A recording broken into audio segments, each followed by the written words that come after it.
Hello दोस्तों, Pablo Escobar धरती पर पैदा हुआ अब तक का सबसे खतरनाक और सबसे बड़ा स्मगलर था। इसने नंबर 2 के काम को कर करके इतना पैसा कमा लिया था कि इस काम को करके वो दुनिया के टॉप अमीर इंसानों में से एक बन गया था। कोलंबिया के रियो नेग्रो शहर में ईयर 1949 में इसका जन्म हुआ था। पैदा ये एक गरीब परिवार में हुआ था, पर 40 साल की उम्र में दुनिया का 7th रिचेस्ट इंसान बन गया था। ये इतना ज्यादा खतरनाक था कि अपने पीक टाइम में ये पॉलिटिशियन से लेकर अदर गैंग लीडर्स तक को केवल एक इशारे पर ही मरवा देता था। कोलंबिया की सरकार के बड़े नेताओं को भी इसने खरीद लिया था। उस टाइम इसने अपने कारोबार को कर करके $30 बिलियन यानी तकरीबन 2,40,000 करोड़ रुपए कमा लिए थे, और इन पैसों को हर अरबपति की तरह वो भी अपने शौक पर ही खर्च कर रहा था। इससे उसने दक्षिणी अमेरिका में एक से बढ़कर एक मैंशन खरीद डाले थे। ये कोई मामूली मैंशंस नहीं थे, उनमें सब कुछ यहाँ तक कि रनवे तक होते थे। कुछ ऐसे ही घरों को आज की वीडियो में हम देखने वाले हैं, इसीलिए वीडियो में लास्ट तक बने रहिएगा। ला मैनुएला। जब पैब्लो अपने काले कारोबार से थक जाता था और रेस्ट चाहता था, तो कोलंबिया के खूबसूरत टाउन गुआतापे में मौजूद 20 एकड़ की प्रॉपर्टी में जाकर वो रेस्ट करता था। इस प्रॉपर्टी का नाम था ला मैनुएला।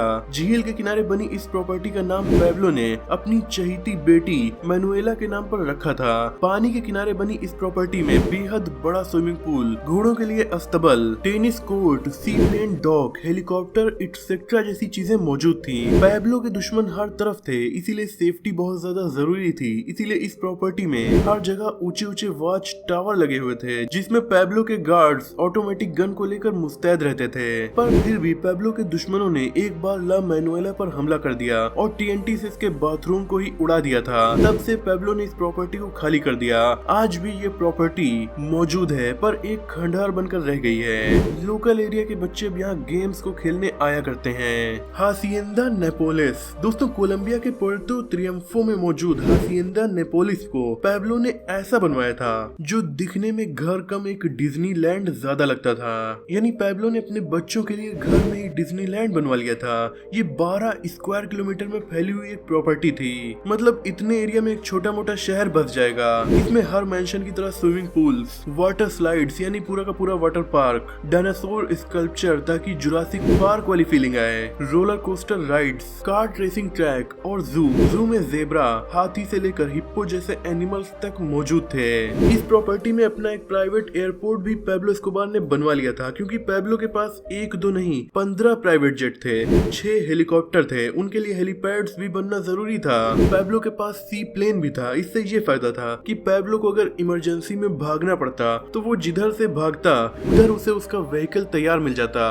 अगर पानी आ जाता तो वहाँ पर सी प्लेन और याट और स्पीड बोट उसे मिल जाती। अगर वो जमीनी रास्ते में भागता तो उसे कहीं हेलीकॉप्टर तो कहीं एरोप्लेन तैयार मिल जाता। इसीलिए उसके लिए भागना काफी आसान था। पैब्लो एस्कोबार की इसी प्रॉपर्टी में उसकी विंटेज और लग्जरी कारों का कलेक्शन भी मौजूद था। 1993 में पैब्लो एस्कोबार की मौत हो गई। फिर गवर्नमेंट ने इसी प्रॉपर्टी को जब्त करके थीम पार्क में कन्वर्ट करा दिया, क्योंकि पहले से यहाँ हर तरह के झूले पैब्लो एस्कोबार ने लगवा ही लिए थे, तो इसमें कुछ चेंजेस करने थे। ला कैसा ग्रांडे। ये शानदार प्रॉपर्टी कैरिबियन आइलैंड पर बनी हुई थी। इस आइलैंड की आबादी बेहद कम यानी लगभग 1000 है। इस प्रॉपर्टी तक जाने के लिए स्पीड बोट की जरूरत पड़ती है। अब तो ये प्रॉपर्टी अबैंडन हो चुकी है, पर जब पैब्लो एस्कोबार जिंदा था तब ये मैंशन एक किला लगता था। इसमें 300 से ज्यादा शानदार कमरे मौजूद थे। हर बाथरूम में गोल्ड प्लेटेड शावर्स लगे हुए थे। इसमें भी helipad, luxury swimming pools, boat को डॉक करने का एरिया, ऐसी शानदार चीजें बनी हुई थी। यहाँ जाने के लिए आइलैंड के जंगल को घंटों पार करके आप पहुँचते, तब आपको बंदूक लिए हुए कुछ लोग रोक लेते,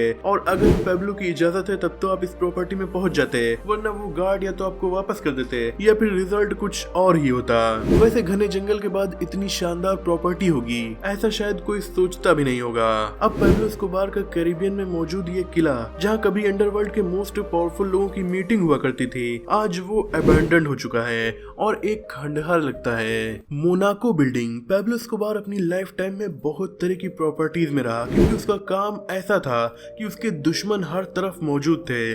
गवर्नमेंट से लेकर इंटरनेशनल एजेंसी और दूसरे ड्रग माफिया सब पैब्लो एस्कोबार की जान लेना चाहते थे। तो ऐसे में वक्त वक्त पर उसे अपने ठिकाने बदलने पड़ते थे। पैब्लो का ऐसा ही एक ठिकाना कोलंबिया के एक शहर में मौजूद मोनाको बिल्डिंग थी। ये 6 फ्लोर की एक बिल्डिंग थी। टॉप पर पैब्लो के लिए एक पेंट हाउस बना हुआ था। कई साल तक वो इसमें भी रहा, पर ईयर 1988 में इस प्रॉपर्टी पर भी एक ड्रग माफिया ने हमला करवा दिया, इसीलिए पैब्लो को इसे छोड़कर भागना पड़ा। दोबारा पैब्लो इसमें लौट कर नहीं आया। पैब्लो की मौत के बाद ये प्रॉपर्टी एक पॉपुलर टूरिस्ट साइट में बदल गई थी, क्योंकि बहुत से लोग ये देखने आना चाहते थे कि जहाँ दुनिया के सबसे खतरनाक इंसानों में से एक रहता था, आज वो जगह कैसी दिखती है। पर इसीलिए 2018 में कोलंबिया की गवर्नमेंट ने इस बिल्डिंग को डिमोलिश करवा दिया। जेल एस्कोबार, दोस्तों इसका रियल नाम है ला कैथेड्रल या फिर होटल एस्कोबार, पर आप इसे जेल एस्कोबार भी कह सकते हैं। असल में पैब्लो को पकड़ने का बहुत ज्यादा इंटरनेशनल प्रेशर जब कोलंबियन सरकार पर पड़ा, तब इस प्रॉपर्टी को बनाया गया, क्योंकि कोलंबिया की सरकार में बड़े बड़े नेताओं को ऑलरेडी पैब्लो एस्कोबार खरीद चुका था। लेकिन अमेरिकी सरकार के दबाव में आकर जब कोलंबियन सरकार ने मजबूरी में उसे गिरफ्तार कर लिया, तो पैब्लो ने अपने पैसों की ताकत दिखाई और कोलंबियन सरकार को कहा कि वो जेल में तो रहेगा, पर जेल वो खुद बनाएगा। फिर क्या था, पैब्लो ने अपने लिए बनवाया ला कैथेड्रल। ये जेल कम पैब्लो की सिक्योरिटी ज्यादा बन गई, क्योंकि जेल नाम होने की वजह से यहाँ गवर्नमेंट की सिक्योरिटी भी लगाई गई। इसके अलावा पैब्लो के आदमी भी सुरक्षा में लगे हुए थे। नतीजा ये हुआ कि ये पैब्लो की सबसे सुरक्षित प्रॉपर्टी बन गई, जहाँ इसके दुश्मन भी नहीं आ सकते थे। इसे खूबसूरत पहाड़ के टॉप पर बनाया गया था, जहाँ से चारों तरफ माउंटेन्स का काफी शानदार व्यू मिलता था। यहाँ से पैब्लो का घर भी दिखता था। वहाँ इसकी बेटी खड़ी होकर फोन से बात करती थी और ये यहाँ से अपनी बेटी को देखकर उससे फोन पर बात करता था। इस जेल में कैसीनो था, प्ले हाउस था, फुटबॉल फील्ड था और पार्टिंग एरिया था।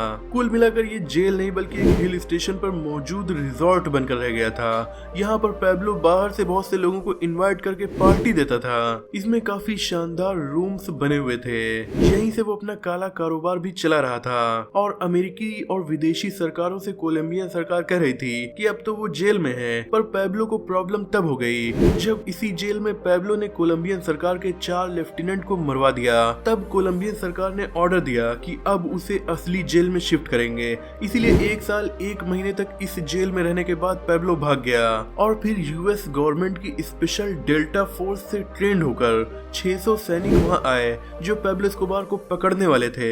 कोलंबियन सरकार ने इन 600 सैनिकों को पैब्लो के पीछे लगा दिया और फिर फाइनली ईयर 1993 में पैब्लो को मार गिराया गया। तो दोस्तों ये थी कुछ बेहद लग्जरी प्रॉपर्टीज जहाँ पैब्लो एस्कोबार अपनी ऐश की जिंदगी गुजारता था, पर अब ये अबैंडन हो चुकी हैं। आपको ये वीडियो कैसी लगी कमेंट में जरूर बताइएगा। वीडियो पसंद लगी तो लाइक शेयर, चैनल को सब्सक्राइब भी कर दीजिए।